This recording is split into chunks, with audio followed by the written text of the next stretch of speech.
কর্মসংস্থানের হাব তৈরি করা যেত, এখানে যদি ইপিজেড গড়ে তোলা যেত, ইন্ডাস্ট্রি তৈরি করা যেত, গ্যাস কলকারখানা দেওয়া যেত, কারিগরি শিক্ষার উপযোগী ব্যবস্থাপনা করা যেত, তাহলে এই দক্ষিণবঙ্গের মেধাগুলো পুরো জাতির জন্য উপকার বয়ে নিয়ে আসতে পারত। জামাত ইসলামী তার নির্বাচনী ইশতেহারে ঘোষণা করেছে স্বাস্থ্য সেবার জন্য মানুষকে আর ঢাকায় যেতে হবে না।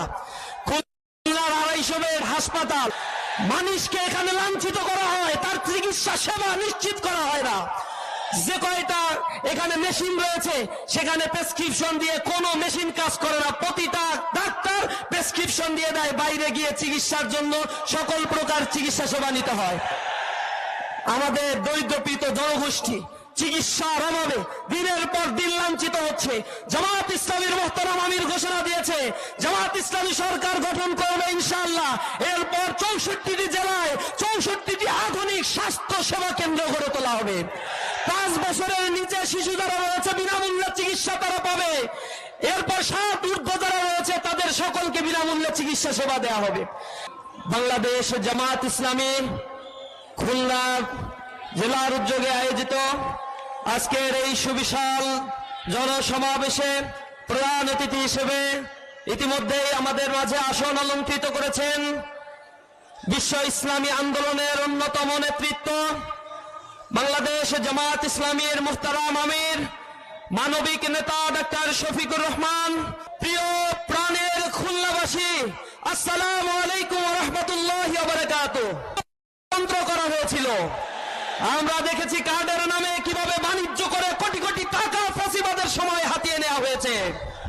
2001 সালে যখন এসেছিল একটা দল নির্বাচনের সময় তারা কিছু ইশতেহার দিয়েছিল, তারা বলেছিল তারা কৃষকদের 5,000 টাকা ঋণ সুদ সহ মওকুফ করে দিবে, তারা বলেছিল বেকারদের ভাতা দিবে, তারা প্রতিশ্রুতি দিয়েছিল এই জনপদে তারা বেকারত্ব দূর করবে, শিল্প কারখানাগুলো গড়ে তুলবে, তারা বলেছিল ইপিজেড গড়ে তুলবে। তারা তাদের কোনো প্রতিশ্রুতি রাখে নাই। 1 সাল থেকে 6 সাল পর্যন্ত ক্ষমতায় থেকে দুর্নীতিতে এদেশকে চ্যাম্পিয়ন করেছিল তারা। শিক্ষা কাঠামো, দক্ষিণ অঞ্চলের শিক্ষা কাঠামোকে ভেঙে দেওয়া হয়েছে। প্রত্যন্ত অঞ্চলগুলোর রাস্তাঘাট জননিরাপত্তা আজ বিঘ্নিত হচ্ছে, দিনে দুপুরে মানুষকে লাশ হতে হচ্ছে। এই জনপদকে গড়ে তোলার জন্য সুশাসন আর ইনসাফের কোনো বিকল্প নাই। যদি কর্মসংস্থানের হাব তৈরি করা যেত, এখানে যদি ইপিজেড গড়ে তোলা যেত, ইন্ডাস্ট্রি তৈরি করা যেত, গ্যাস কলকারখানা দেওয়া যেত, কারিগরি শিক্ষার উপযোগী ব্যবস্থাপনা করা যেত, তাহলে এই দক্ষিণবঙ্গের মেধাগুলো পুরো জাতির জন্য উপকার বয়ে নিয়ে আসতে পারত। জামাত ইসলামী তার নির্বাচনী ইশতেহারে ঘোষণা করেছে স্বাস্থ্য সেবার জন্য মানুষকে আর ঢাকায় যেতে হবে না। খুলনার 250 বেড হাসপাতাল, এটা গরু ছাগলের থাকার জায়গা ছাড়া আর কিছুই মনে হয় না। মানুষকে এখানে লাঞ্ছিত করা হয়, তার চিকিৎসা সেবা নিশ্চিত করা হয় না। যে কয়টা এখানে মেশিন রয়েছে সেখানে প্রেসক্রিপশন দিয়ে কোনো মেশিন কাজ করে না, প্রতিটা ডাক্তার প্রেসক্রিপশন দিয়ে দেয়, বাইরে গিয়ে চিকিৎসার জন্য সকল প্রকার চিকিৎসা সেবা নিতে হয়। আমাদের দরিদ্রপীড়িত জনগোষ্ঠী চিকিৎসার অভাবে দিনের পর দিন লাঞ্ছিত হচ্ছে। জামাত ইসলামীর মোহতারাম আমির ঘোষণা দিয়েছে জামাত ইসলামী সরকার গঠন করবে ইনশাআল্লাহ। এরপর 64টি জেলায় 64টি আধুনিক স্বাস্থ্য সেবা কেন্দ্র গড়ে তোলা হবে। 5 বছরের নিচে শিশু যারা রয়েছে বিনামূল্যে চিকিৎসা তারা পাবে। এরপর 7 ঊর্ধ্ব যারা রয়েছে তাদের সকলকে বিনামূল্যে চিকিৎসা সেবা দেওয়া হবে। শিক্ষা ক্ষেত্রে আমূল পরিবর্তন করা হবে।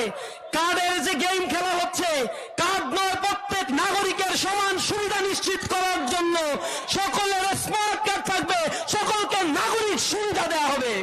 জনগণের সেবক হবে জামাত ইসলামী। জামাত ইসলামী ঘোষণা দিয়েছে সরকারের কাছ থেকে এমপি হওয়ার পরে 1 পয়সা অনুদান নিয়ে কোনো এমপি চলবে না। দুর্নীতির সাথে তারা জড়িত হবে না, ঋণ খিলাপি নিবে না। জামাত ইসলামী ছাড়া বাংলাদেশে আর কোন সংগঠন বা দল নেই যারা বুকে হাত দিয়ে বলতে পারে দুর্নীতিমুক্ত ইনসাফের বাংলাদেশ আমরা গড়ে তুলব। সুতরাং আগামীর বাংলাদেশে প্রতিটি শিক্ষা প্রতিষ্ঠানে যেভাবে গণজোয়ার তৈরি হয়েছে, আমাদের ভাইয়েরা আপনাদের সন্তানেরা যেভাবে ইসলামের পক্ষে, ইনসাফের পক্ষে, হকের পক্ষে রায় দিয়ে ইসলামী ছাত্র শিবিরকে প্রতিটি ক্যাম্পাসে কাজ করার সুযোগ দিয়েছে। ইসলামী ছাত্র শিবির প্রমাণ করেছে, ইসলামী ছাত্র শিবির ছাত্র সংসদে বিজয় অর্জন করার পরে পৌর ছাত্র সংসদ ক্যাম্পাসের আশেপাশের এলাকা চাঁদাবাজ, সন্ত্রাস, মাদক থেকে মুক্ত করে একটা আত্মনির্ভরশীল একাডেমিক ক্যাম্পাস গড়ে তুলতে সহায়তা করে যাচ্ছে। পুরো বাংলাদেশের দায়িত্ব যদি জামাত ইসলামী পায়, এর একটা নমুনা মাত্র। পুরো বাংলাদেশের চাঁদাবাজ, সন্ত্রাস একদিনে তওবা করে বাংলাদেশ থেকে বিদায় নিতে বাধ্য হবে। তারা দেখবেন চাঁদাবাজি যারা করে তাদের জন্য অ্যাপস খোলা হয়েছে। আপনারা শুধু নালিশ করলেই প্রশাসন গিয়ে ওই চাঁদাবাজের বিরুদ্ধে, সন্ত্রাসের বিরুদ্ধে ব্যবস্থা নিবে, কারো কোনো ক্ষতি হবে না। আমরা এমন একটি ইনসাফের বাংলাদেশ দেখতে চাই। সেই স্বপ্ন নিয়ে জামাত ইসলামের মোহতারাম আমির বাংলাদেশের টেকনাফ থেকে তেতুলিয়া, রূপসা থেকে পাতুলিয়া ঘুরে বেড়াচ্ছে। আপনারা ইনসাফের পক্ষে, দাঁড়িপাল্লার পক্ষে রায় দিয়ে জনসমর্থন নিয়ে ইনশাআল্লাহ আগামীর নতুন বাংলাদেশ, বিপ্লব উত্তর এই বাংলাদেশকে আমরা গড়ে তুলব। সকলকে সেই উদাত্ত আহ্বান জানিয়ে আমার কথা শেষ করছি।